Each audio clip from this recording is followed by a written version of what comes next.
শেষ মুহূর্তে তুমি তৃতীয় অধ্যায় থেকে আইসিটি তৃতীয় অধ্যায় থেকে যে জ্ঞানমূলক এবং অনুধাবন তোমাকে পড়ে যেতে হবে, 100% কমন পড়তে পারে।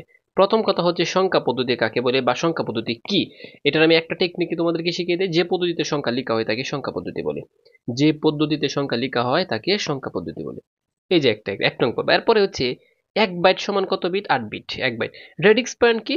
মানে পূর্ণ সংখ্যা আর হচ্ছে ভগ্নাংশ সংখ্যার দুইটা সংখ্যার মাঝে যে পয়েন্ট ব্যবহৃত হয় তাকে বলা হয় রেডিক্স পয়েন্ট। মানে এই যে আমরা বলি না দশমিক চিহ্ন, এটাকে বলা হয় রেডিক্স পয়েন্ট। কথা কি বুঝছো? এরপরে দেখো, 2 এর পরিপূরক কি? 1-এর পরিপূরকের সাথে 1 যোগ করলে 2-এর পরিপূরক হয়, এটা পড়তে হবে। কোড এই যে দেখো, এটা 100% ইম্পর্টেন্ট, 100% ইম্পর্টেন্ট।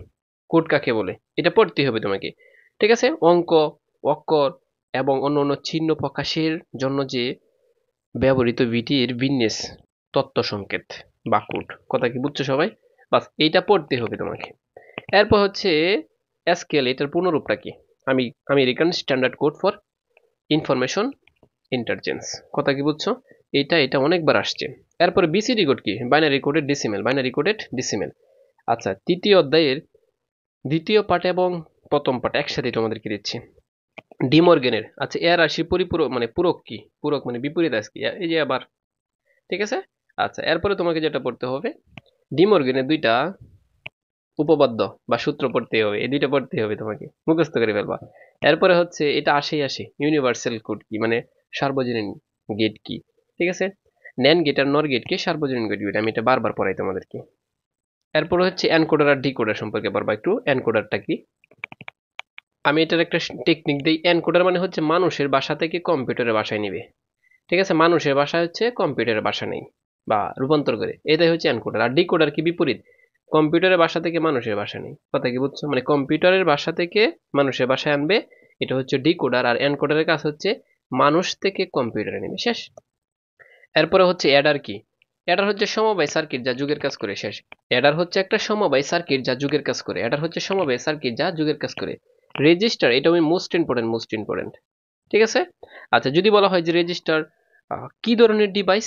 এটা হচ্ছে এক প্রকার মেমোরি ডিভাইস। এক প্রকার কি? Memory device. কথা কি বুঝছো সবাই? রেজিস্টারের সংজ্ঞা কি বা রেজিস্টার কি? রেজিস্টার হলো এক ধরনের ডিজিটাল বর্তনী যা কতগুলো ফ্লিপ-ফ্লপের সমন্বয়ে তৈরি। কথা কি বুঝছো? শেষ। এটা কাউন্টার কি? এটা একটু পড়তে হবে, পড়তে সকল বোর্ডের জন্য। এরপরে হচ্ছে বিভিন্ন সংখ্যার কি বলতে পারে যে ব্যাচ আসতে পারে। যেমন সংখ্যা পদ্ধতির ব্যাচ কি, দশমিক সংখ্যার ব্যাচ কি, এরকম থাকতে পারে। এই যে ডিকোডার বলছিলাম দেখো, ঠিক আছে? জাস্ট এগুলো পড়লে হবে। যেমন অক্টাল সংখ্যা পদ্ধতি কি? যে সংখ্যা পদ্ধতিতে 8টি অঙ্ক ব্যবহৃত হয় তাকে অক্টাল বলে। বাইনারি সংখ্যা পদ্ধতি কি? যে পদ্ধতিতে মানে যে সংখ্যা পদ্ধতিতে দুইটা সংখ্যা ব্যবহৃত হয়। যে সংখ্যা পদ্ধতিতে 16টা ব্যবহৃত হয় তাকে হেক্সাডেসিমাল বলে। যে সংখ্যা পদ্ধতিতে 10টা ব্যবহৃত হয় তাকে কি বলে? ডেসিমেল। বাস কাজ শেষ। কথা কি বুঝছো? এখন কথা হচ্ছে আমরা অনুধাবনে চলে যাই। যে অনুধাবনগুলো তোমাকে যেতে হবে, আমি 100% গ্যারেন্টি দিচ্ছি। 2-এর পরিপূরকের প্রয়োজনীয়তা ব্যাখ্যা করো, এটা যে কোনো বোর্ডে আসবে। আবার এটা থাকতে পারে যে 2-এর পরিপূরক কিভাবে করা সম্ভব, প্রয়োজনীয়তা কেমন। বাস এই ছোট্ট একটা প্রশ্ন, 100% গ্যারেন্টি দিচ্ছি। সবাই একটু পড়ে নেবে এটা। আরেকটা আমি 3000% ইম্পর্টেন্ট বলবো, ইউনিকোড। ইউনিকোড বিশ্বের সকল ভাষাভাষী মানুষের জন্য আশীর্বাদ। ইউনিকোডকে সার্বজনীন কোড বলা হয় কেন? এই প্রশ্নটা ঘুরে ঘুরে থাকবে। মেন কথা হচ্ছে ইউনিকোড থাকলে জাস্ট এটা একটু শিখবা। এটা 3000% ইম্পর্টেন্ট। আমি এইদিকে আর একটু দিচ্ছি দেখো। এই যে বাকিটা এইদিকে আছে, একটা স্ক্রিনশট নিয়ে নাও। জাস্ট এখানে যেভাবে আছে একটু রিডিং করে যাবা। বুলিয়ান অ্যালজেব্রার ভিত্তিগুলো, জাস্ট এটা একটু পড়ে নেবা। কথা বুঝছো? এরপরে বুলিয়ান অ্যালজেব্রার ভিত্তিগুলো একটু পড়ে নেবা। এরপরে তোমাকে যেটা পড়তে হবে, রেজিস্টারের প্রয়োজনীয়তা উল্লেখ করো। সর্বশেষ জাস্ট এটা পড়ে নেবা। এবং এই অধ্যায় থেকে যে এনকোডার অথবা ডিকোডার ডিজিটাল ডিভাইসকে ব্যাপক ভূমিকা পালন করে, এটা একটা স্ক্রিনশট নিতে পারো। বাস। এরপরে তোমার থাকতে পারে এক্সর গেট অথবা এক্সনর গেট। আর একটা বলি তোমাদেরকে, যে গেট থেকে আসতে পারে ন্যান গেট আর হচ্ছে নর গেট। এই দুইটাকে সার্বজনীন গেট কেন বলা হয়? এই প্রশ্নটা থাকবেই থাকবে, দেখিও। হ্যাঁ, শেষ মুহূর্তে যারা আইসিটিতে A+ অথবা পাস নিয়ে চিন্তায় আছো তারা এখনই আমাদের টেকনিকের কোর্সে ভর্তি হতে এখনই যোগাযোগ করতে পারো, যেখানে এমসিকিউ এর জন্য শুধু একটা ভিডিও দেখবে 4 ঘন্টার, সিকিউ এর জন্য 3 থেকে 4টা ভিডিও দেখবে শেষ মুহূর্তে, আর কিছু দেওয়ার দরকার নাই। এবং যত পরীক্ষা আছে সকল পরীক্ষার পিডিএফ সাজেশন একদম ফ্রিতে পাবা। যেমন বিজ্ঞান, মানবিক, বাণিজ্য সকল বিষয়ের 310 টাকার ভিতরে সবকিছুই পেয়ে যাচ্ছ, আর কোনো টাকা দিতে হবে না। জাস্ট আমাদের এই নাম্বারে হোয়াটসঅ্যাপ করতে পারো। এখনই হোয়াটসঅ্যাপে সকল কিছু দিয়ে দিব তোমাকে।